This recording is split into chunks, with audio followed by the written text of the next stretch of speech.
Hi folks, Canadian Prepper here. In this video I'm going to be talking about the practice of a term that I coined called Apocatalk. Simply put, Apocatalk is just sharing our musings about our interpretations of hypothetical post-collapse environments. But I'm going to attempt to talk about what it is, why it's useful, and why myself and other YouTubers engage in this practice.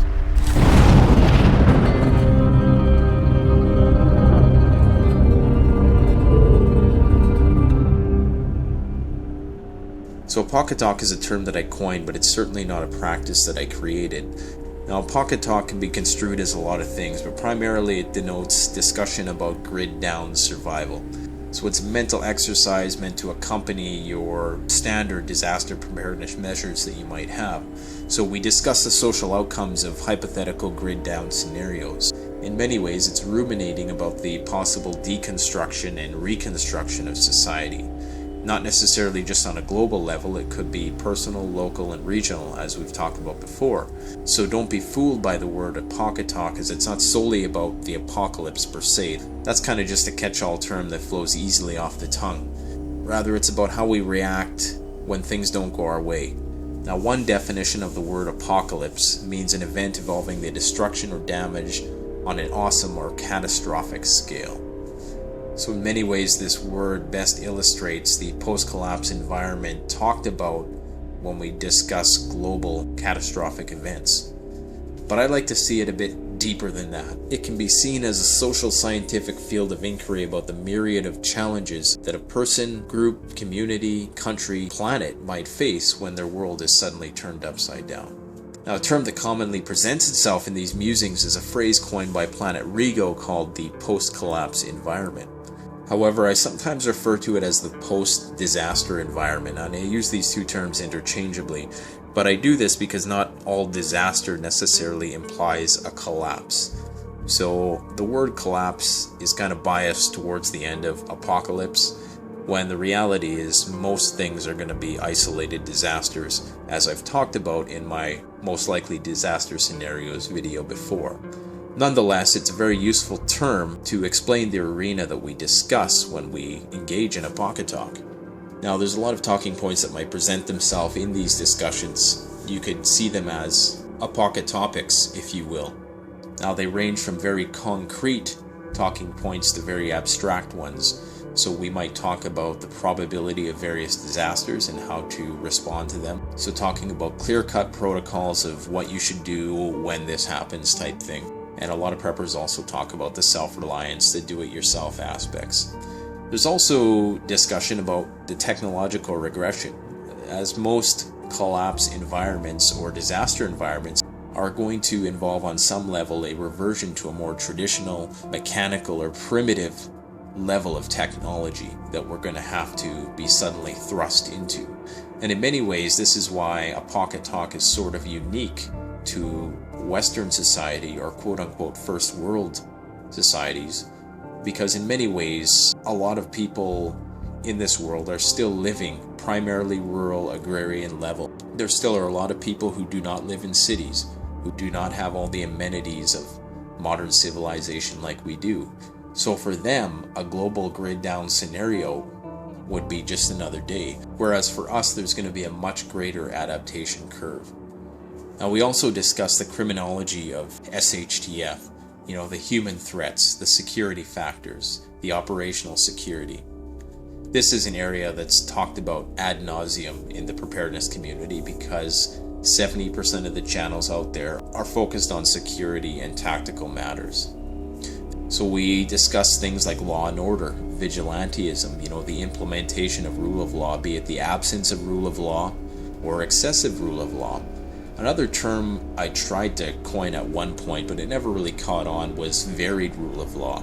So that would be the pockets of law and lawlessness which might characterize the post-collapse arena.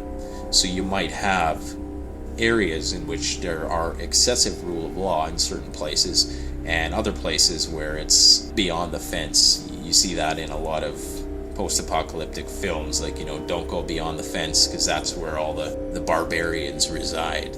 Of course, it usually ends up that the people inside the fence are the slaves, and your standard cliche dystopic martial law plotline. We also discussed the Anthropology of Collapse, so I did an in-depth analysis of this in the video I did called The Beast Within. So I discussed how culture is going to be affected. So we speak about things like gender roles, race, politics, general demographics, and I try to speak to these things from a neutral and universal perspective. And there have been times in the past where I have injected my opinion into the discourse, but as of late I've attempted not to do that because I found it just sort of ostracizes a lot of people, and I end up just preaching to a select group of people who already have their mindset on one thing anyways, and it's not really conducive towards me expanding my understanding of the world. So we talk about the decentralization of government services, the protocols for emergency services, how that's all going to pan out. We talk about the sociology of the institutional collapses, how man and woman is going to exist in the absence of all the institutions that we've grown dependent on to govern our lives. Some people talk about the militaristic components of it, so the role of military, law enforcement, and all those things in the PCE. Post-disaster economics is another talking point, barter systems, trade, a reversion to more local economies, possibly even currencies. We talk about the various moral dilemmas that might arise in such an environment where no longer are we bound by the rule of law, we're bound by our own conscience, and all the potential challenges that indulging our conscience might bring by putting ourselves in unsafe situations where we're at risk of being taken advantage of. One area that I really enjoy talking about is the group psychological aspects. So, how people are going to interact with one another when resources are scarce. I've talked about game theory before and applied this to whether or not one should bug in or bug out. It's a very useful theory to apply to different aspects of emergency preparedness. And I also enjoy discussing the motivational aspect. There is a certain component of survival which is based on willpower. It's based on your desire to survive. So there is a certain motivational component that I like to dive into once in a while with my video about getting jacked for SHTF. That was kind of along those lines. Now I do see my channel as a gateway between the gear review channels and the Apocatalkers. So what I'm trying to do is be a diplomat of sorts by bridging these two communities together by discussing both of these things. So you'll see gear reviews on my channel, usually with offbeat items that YouTube's not saturated with gear reviews about already. And I do embrace both of these approaches because at the end of the day, both survival gear reviewers and Apocatalkers are speaking to a very similar audience. I took great pride in one of my videos that I made entitled Urban versus Rural Preppers to see such a diverse group of preppers commenting on the same video, and I mean diverse in the sense of different political views, different religious views primarily. It was nice to see so many people of different walks of life, conservative, liberal, whatever, coming together on the same page and sharing their ideas and just commenting and taking in that video. That was something that I really take a lot of pride in doing because, like I say, I'm a diplomat of sorts. I like bringing people to the bargaining table, and mediating is kind of my thing.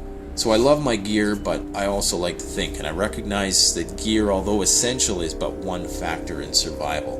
The mindset, the social dynamics, and all the aforementioned Apocatalk topics are going to be equally as relevant as what kind of gear you have.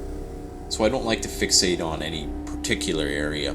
I consider myself a jack of all trades in this YouTube preparedness game, a master of nothing perhaps, and perhaps I'm becoming a prepper politician of sorts with all of this diplomacy that I'm trying to do. Again, I know that's a very scary thought. Certainly I don't want to be the only post-collapse politician because I most definitely will be lynched, but that's another story into itself. So now I'm going to provide you with some rationalization as to why we indulge in Apocatalk.